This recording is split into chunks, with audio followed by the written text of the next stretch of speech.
नमस्कार दोस्तों। स्वागत है आप सभी लोगों का एक बार फिर से आपके अपने इस चैनल पे। और जैसा कि आज एसीएफ का एग्ज़ाम कंप्लीट हो जाएगा और मैं डेली इस पे कोई ना कोई अपडेट लेके आ रहा हूँ, चाहे वो एग्ज़ाम से रिलेटेड हो, चाहे कट ऑफ के अनुमान लगाने से हो, चाहे और भी किसी बात से। तो अब जैसे कि मेरे पास कमेंट भी आए थे काफ़ी कि रिजल्ट की जो डेट होगी वो रिजल्ट कब आ सकता है। तो देखिए इसमें मैं आप लोगों को देखो आरपीएससी के ऊपर कुछ कह नहीं सकते क्या है कैसे, लेकिन फिर भी हम 2 से 3 महीने का अनुमान लेके चल सकते हैं।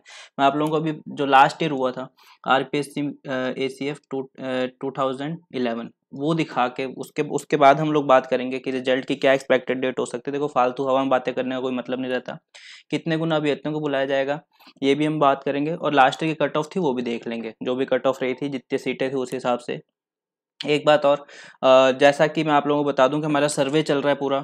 आप लोगों ने सर्वे के बारे में अगर नहीं पता हो आप लोगों को तो बता दूं कि जो एग्ज़ाम है, जो आप लोग एग्ज़ाम दे के आ चुके हैं तो उसके सर्वे है। आप लोग यहाँ पे, आप लोगों को यहाँ पे एक फॉर्म दिख रहा होगा, ठीक है। उससे क्या होगा, हमें कट ऑफ का जो अंदाजा है वो लगाने में बहुत आसानी होगी। हमारे पास काफ़ी डेटा आ चुका है, थैंक्स जिसने भी अपना डेटा दिया। और डेटा में कुछ नहीं है, मतलब डेटा का मतलब बस आपका नाम चाहिए, जनरल नॉलेज के मार्क्स, इंग्लिश के मार्क्स, आपका ऑप्शनल 1 कौन था वो उसका नाम, उसमें नंबर कितने हैं, और ऑप्शनल 2 कौन सा उसके नंबर कितने हैं। सिर्फ यही, आपको कुछ नहीं करना, मुश्किल से 5 सेकंड लगेंगे, बस ये फॉर्म आपको फिल करना है। और देखिए हमारे पास काफ़ी डेटा आ चुका है। मैंने तो मतलब कि ये आप मान के चलिए 10% डेटा भी नहीं है, ठीक है, 10% भी नहीं है। और आप देख सकते हैं EVS, environment environment environment environment environment environment environment environment, तो बहुत बच्चों का एनवायरमेंट, और नंबर भी आप देखेंगे तो 140 प्लस ही चल रहे हैं सारे, ठीक है। ऐसे हमारे पास सारे डेटा। तो इससे क्या होगा, मैं एक एवरेज निकाल के हम लोग कट ऑफ के आसपास पहुंच सकेंगे। उससे क्या होगा कि आप लोग अपनी जो इंटरव्यू की प्रिपरेशन है वो आसानी से कर पाओगे, ठीक है। तो इसके लिए जो डिस्क्रिप्शन में एक फॉर्म है आप लोग वो फिल कर देना। तो उसके बाद हम लोग अब सीधा आ जाते हैं अपने टॉपिक पे कि मैं आप लोगों को बताता हूँ कि जो 2011 का एसीएफ हुआ था, 2011 का एसीएफ हुआ था, उसका जो मेंस का रिजल्ट आया था। जो हम लोग मेंस की बातें करते हैं उस टाइम पे 11 तो क्या थे, 11 थे उस टाइम पे ऑप्शनल सब्जेक्ट, जो इस टाइम बढ़ के कितने हो चुके हैं, 14 हो चुके हैं, ठीक है। जैसे कंप्यूटर वाले जो सब्जेक्ट हैं वो ऐड हुए हैं, इंजीनियरिंग के 1-2 सब्जेक्ट और ऐड हुए हैं। उसके बाद इसका आप देख सकते हैं रिजल्ट कब आया, 5/9/2013 को, लेकिन एग्जाम कब हुआ था, 1 साल से भी ज्यादा पहले, 1 साल 2 महीने पहले। आप देख सकते हैं 26/6/2022 से 3/7/2012 के बीच में आयोजित की गई लिखित परीक्षा जो हमारी हो चुकी है। इस टाइम पे क्या था, 3 सब्जेक्ट हुआ करते थे, जीके हुआ करता था, देन इंग्लिश हुआ करता था, मैथ हुआ करती थी। ये तीनों 100-100 नंबर के थे, ठीक है। उसके बाद अपना ऑप्शनल सब्जेक्ट था, इसमें भी इंग्लिश क्या थी, डिस्क्रिप्टिव थी, बाकी ऑब्जेक्टिव था, इंग्लिश डिस्क्रिप्टिव थी। मैं इस पे एक अलग वीडियो लेके आऊंगा, कंपैरिजन करेंगे हम लोग 28 तारीख को, जब मैं कट ऑफ के बारे में बात करूंगा उस टाइम हम लोग कंपैरिजन करके, मैं आपको कंपैरिजन करके बताऊंगा कि लास्ट टाइम से इस टाइम में क्या डिफरेंस आया। लेकिन हम अभी बात करते हैं रिजल्ट की डेट पे, क्या एक्सपेक्टेड डेट हो सकती है। तो साक्षात्कार के लिए सफल घोषित किया गया था 52 कैंडिडेट्स को, जो कितने टाइम थे, आई थिंक 1.5 टाइम्स थे।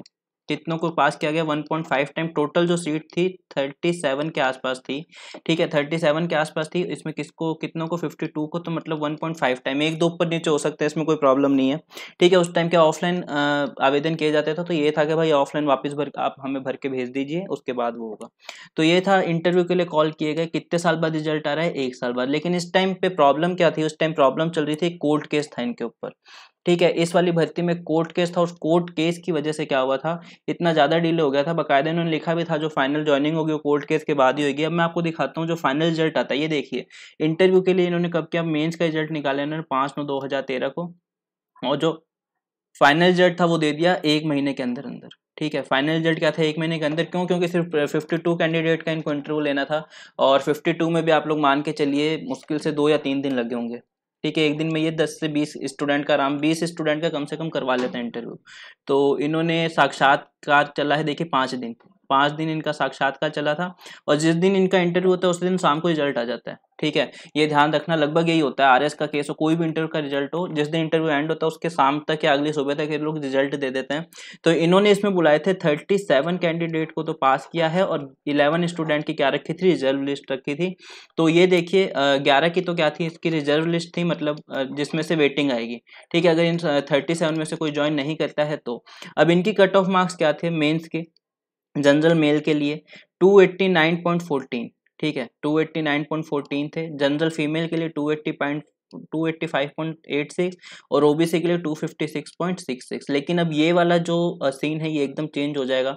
जहां तक मुझे लगता है लगभग बराबर रहेंगे, मुश्किल से 1 या 2 नंबर का डिफरेंस लेने वाला, उससे ज्यादा डिफरेंस नहीं रहने वाला है इसमें।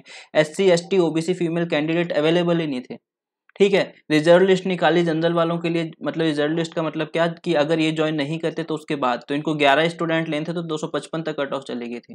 ठीक है, ये फीमेल भी अवेलेबल नहीं, ओबीसी, मतलब उस टाइम पे बहुत ज़्यादा एक तो अवेयरनेस नहीं थी, लोग इतना सोचते भी नहीं थे पोस्ट के बारे में। 40 रुपये फीस थी और 5 रुपये एक्स्ट्रा लिए जाते थे, जो आज फीस बढ़ गई है। किसी किसी एग्जाम में तो 1600 रुपये तक ली जा रही है, उसको घटा के 1200 किया गया है, तो भी मान लो कोई मायने नहीं रखता। 40 रुपये फीस थी उस टाइम पे, कैंडिडेट अवेलेबल नहीं हुआ करते थे। इस बार अराउंड 30,000 है। अभी ये फाइनल डेटा भी आया नहीं कितने दिया है, मैं आरटीआई लगाऊंगा इसके बारे में, देखते हैं अगर आरटीआई में लोग जवाब दे देते हैं तो, या न्यूज़पेपर वाले खुद ही छाप देंगे कल, ठीक है, कि फाइनल कितने बच्चों ने एग्जाम दिया है। तो ये उस टाइम पे कट ऑफ रही थी सारी की सारी, ठीक है। तो अगर हम अब मैं बात करता हूँ, जब हमने लास्ट ईयर का पूरा देख लिया कि कैसे कैसे हुआ था। इंटरव्यू का रिजल्ट तो 1 महीने में आ जाता, लेकिन मेंस का रिजल्ट आने में 1 साल लगे। उस टाइम क्या कोर्ट केस चल रहा था। तो अभी अगर हम बात करें तो सारी ओएमआर है, बच्चे बहुत ज़्यादा नहीं है, सिर्फ अगर मैं मैक्सिमम से मैक्सिमम मान के चलूँ तो 30,000 स्टूडेंट है। ठीक है, ये एकदम मैक्सिमम बच्चे मान के चल रहा हूँ मैं, लेकिन जहाँ तक मुझे उम्मीद है 20 से 25 के बीच में होंगे। तो इनकी ओएमआर स्कैन होने में, देखो आपको पता है आज की तारीख में जो 10 साल हो चुके हैं इस बात को, 2011 में एग्जाम हुआ था।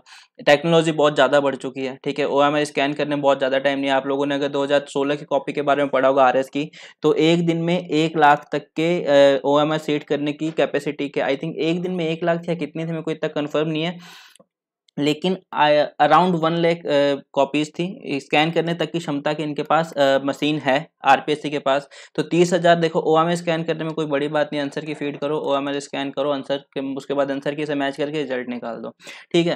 तो इसमें बहुत ज़्यादा टाइम नहीं लगना चाहिए इनको रिजल्ट देने में। अब बात रही स्केलिंग की, देखो स्केलिंग का तो इन्होंने कहीं पे मेंशन किया नहीं है अपने नोटिफिकेशन में, लेकिन अगर स्केलिंग नहीं करते हैं, ठीक है, मेरी ये बात ध्यान से सुनना, अगर इसमें स्केलिंग नहीं होती है तो 100% जहाँ तक मेरे को चांस लग रहा है हाई कोर्ट में जाने के वापस चांस रहेंगे, उससे जो भर्ती है उसमें देरी हो सकती है। क्योंकि जो एनवायरनमेंट का मैं आप लोगों को दिखाऊंगा, बच्चों के एवरेज नंबर 140 से ऊपर बन रहे हैं, केमिस्ट्री में बच्चों के नंबर 140 से ऊपर बन रहे हैं एवरेज, और बाकी मैथ में 90 से कम दिख रहे हैं सारे बच्चे, जूलॉजी में बहुत कम दिख रहे हैं मेरे को नंबर, स्टैटिस्टिक्स में बहुत कम दिख रहे हैं, कंप्यूटर में बहुत कम दिख रहे हैं, अराउंड 120 के आसपास है। तो ये वाला जो गैप है उसको भरने के लिए स्केलिंग करनी पड़ेगी, वरना ये जिनके पास ये कॉम्बिनेशन होगा वो आराम से पेपर को पास कर जाएंगे और किसी से लेना देना ही नहीं है, ठीक है। तो इसलिए स्केलिंग अगर नहीं करते हैं ये लोग टाइम पे तो हाई कोर्ट जाएगा, स्केलिंग कर देते हैं तो जहां तक मेरे को लगता है 2 से 2.5 से 3 महीने मान के चलो आप लोग, ठीक है। अभी कौन सा महीना चल रहा है, फेब, तो मई से जून के बीच में आप लोगों का रिजल्ट आ जाने के चांसेस, इससे पहले भी आ सकता है, देखो अगर बहुत एफिशिएंटली काम करते हैं। लेकिन अभी काम बहुत है आरपीएससी के पास, फॉर एग्जांपल हम बात करें तो रोज के रोज रिजल्ट भी निकाल रहे हैं, साथ में इनको अब एग्जाम भी करवाना है, कॉलेज लेक्चर का, टेक्निकल वाला, ठीक है। तो ये सब रहना है इनके पास, तो इन सब कामों के बीच में मई से जून के बीच में, क्योंकि मई में स्कूल के एग्जाम होंगे, अप्रैल में स्कूल के एग्जाम होंगे, बहुत ज़्यादा एग्जाम ही कंडक्ट करवा नहीं पाएंगे, इनके पास फ्री टाइम रहेगा। उस टाइम पे लोग जो है रिजल्ट देने की सोच सकते हैं, आराम से दे भी सकते हैं, फुल टाइम रहेगा। तो 2.5 से 3 महीना आप लोग मान के चलिए। उसके बाद वापस मैं बता रहा हूँ, डिस्क्रिप्शन में लिंक है, उस फॉर्म को फिल कर देना, ताकि 28 तारीख को, अगर 28 नहीं तो 1 तारीख को कंफर्म मैं वीडियो लेके आऊँगा जिसमें मैं आप लोगों को दिखाऊंगा इतने सारे डाटा, ठीक है। ये फॉर्म है और हमारे पास डेटा मतलब ठीक ठाक, मैं आपको नंबर अभी नहीं बताऊंगा, फाइनल बताऊंगा कितने का सैंपल हो चुका है हमारे पास। तो उस सैंपल को इकट्ठा करके एक अच्छा सा, बहुत मतलब कि हमारे पास पूरा आइडिया लग जाएगा कि कितने नंबर आ सकते हैं, कितने कट ऑफ जा सकती है, तो उस हिसाब से आप लोग अपने इंटरव्यू की प्रिपरेशन कर पाएंगे। Okay, thanks for watching this video and please subscribe and also share. ये जो डिस्क्रिप्शन में जो लिंक दे रहा हूँ मैं फॉर्म का, ये अपने फ्रेंड्स के साथ शेयर कर देना जिसने भी दिया है। तो और चैनल को सब्सक्राइब करना मत भूलना ऐसी नई अपडेट के लिए। तब तक के लिए ऐसे ही हंसते रहिए, मुस्कुराते रहिए और पढ़ते रहिए।